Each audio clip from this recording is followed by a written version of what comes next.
One of the things that often amazes me is when a student comes to me and says, I can't find anything on, and then, insert the name of some phenomenally important, massively published concept. And it's often fun, especially if you're at a after-school help session, where it just happens to be you and one other person, or you just sit there and I research with the student. And I don't do their research like analysis for them. I just send them links. I say, have a look here, this is great, blah, blah, blah. What are we going to look at? It's the big one, Harry. No! It's got 45 reviews. What do people think of it? Show me the reviews. No, it's not going to let me review it because I haven't been there. I can't do my usual, has the best lobster dinner I've ever had. Okay. Look, there's all these sites from ANSTO on what the Australian synchrotron is. Oh, here it is. That sounds like a high quality research facility. Well, never been there, obviously. This is the first place you should go. Wikipedia. And then you'll note under in the Wikipedia page, other than a bunch of facts which you can read, and I've got no issues with you quoting Wikipedia, by the way. That's perfectly fine. But say, for example, accelerator systems. Electron gun, linear accelerator, storage ring. Oh, there's not a lot of references here. Beam lines.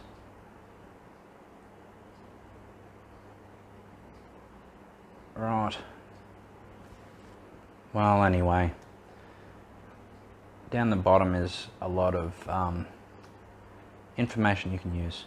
Like Aussie experts unlocking COVID-19 cure. Synchrotron light to shine brighter over the next decade. Sounds like a development thing there. You can use that information. You won't always be able to access it though. Like when it says no results, please try a different search term. Not a very good link, I guess. The ABC News will work, so that's fine. But that's from 2007, so that's a little bit old. Aussie experts unlocking COVID-19 cure sounds like a perfect example of what you can click on, but then you're going to get, what the hell? Say nothing, just arches an eyebrow meaningfully, Penny Wong. Great. Peter Dutton. Oh God, what is that? Copy link text. I'll just search for it. power100.com.au. Why not? Let's go to power100.com.au. And there you have it. You could cite power100.com.au.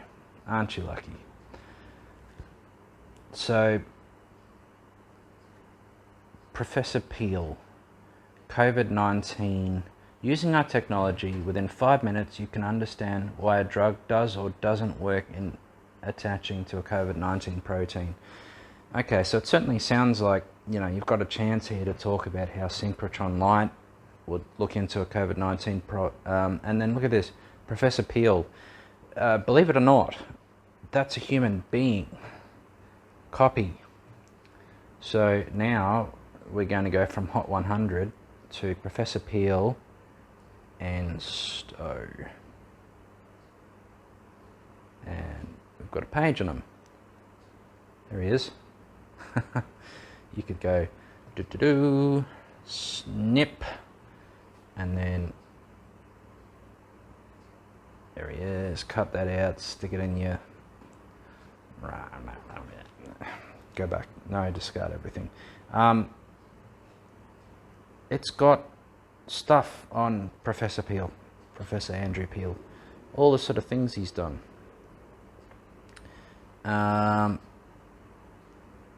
You can Does he have a research group?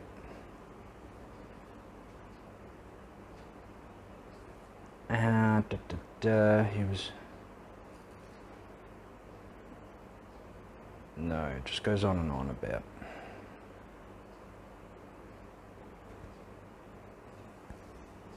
Oh, he's the director of the Australian Synchrotron. He's bloody well running the show. Okay. President of the Australian Institute of Physics. Alright, this dude is ultra qualified, clearly. So... you could probably go into his influence as a science communicator in a way. Cancer research, he's got great example, researching landscape, partnerships against human diseases. He's going to have something on the COVID here.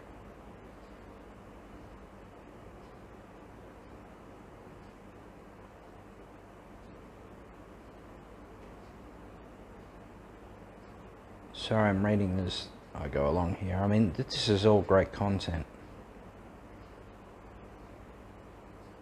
Great to be working with colleagues at Shanghai Synchrotron.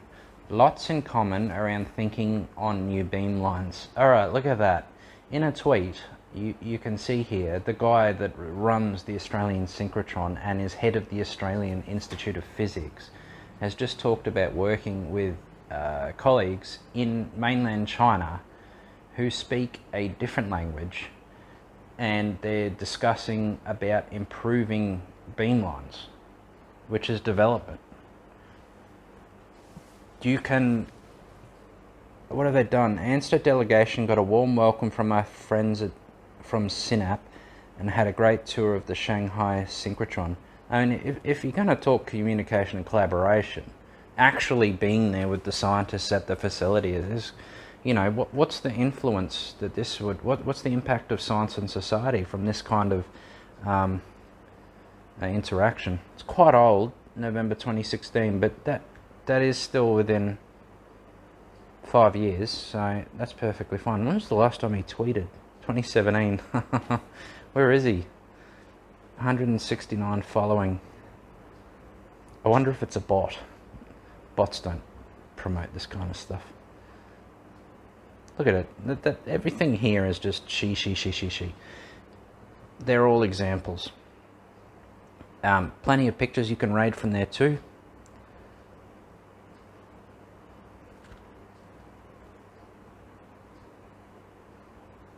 If you look up the instruments, let's say Wombat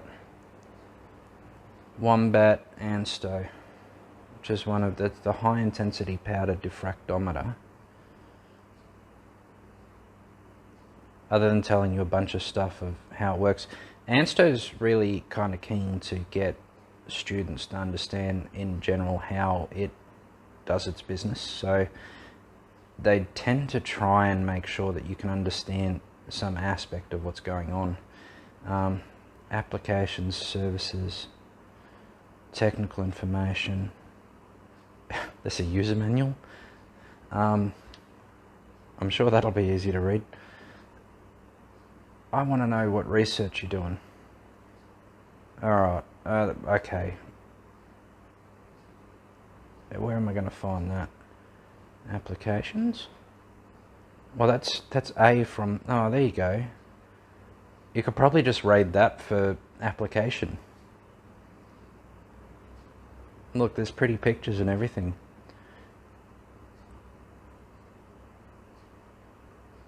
Congratulations to Ross Whitfield and Jessica Hudspeth on their outstanding honours thesis. Both are students of Darren Gooseness at the Australian National University. Wombat Data made an important contributions to both their honours projects. Yeah, see? ANU, which is a university, working with ANSTO, which is the nuclear reactor in Sydney. Yeah, anyway, you've got research groups, you've got researchers here. You need to Google You need to dig. You need to find the evidence. That's what I mean. I just wanted to have a bit of a move around the internet to show you kind of what you can find out there. If you're having trouble searching, come talk to me. But the whole point of it is, I mean, to be honest, Professor Peel hasn't been that up with his social media, but if you look up ANSTO, they have a Twitter account. Twitter. So organisations like ANSTO are very, like, they want to be social media savvy because their reputation is very important. Otherwise you get all those greenies saying, oh, we don't want nuclear radiation, blah blah blah, even though I think the nuclear reactor there is making something like 25% of the world's medical radioisotopes. So if you don't want nuclear, what do you want? A bunch of cancer? Like, it saves lives. That reactor saves lives. Some people need a physics education to get that. 10 hours ago, it was retweeted. ANSTO celebrating International Day of Women and Girls in Science. That's good. Women in STEM Ambassador, Research Associate. Read more about the study here. See, and then you click the link, and this is what I mean. This is doing the vacuum cleaner thing. You look and you just take and then use the biggest examples, and it doesn't even have to be an article. You could watch that YouTube video if it's useful, reference it.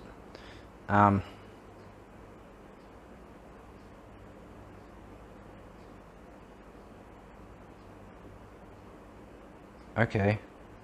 So far, Astronomy Australia Limited has trialled removing names and genders of applicants during the grant review and allocation process. Interesting. I don't have any concerns with that. I suppose people could be affected by gender or name,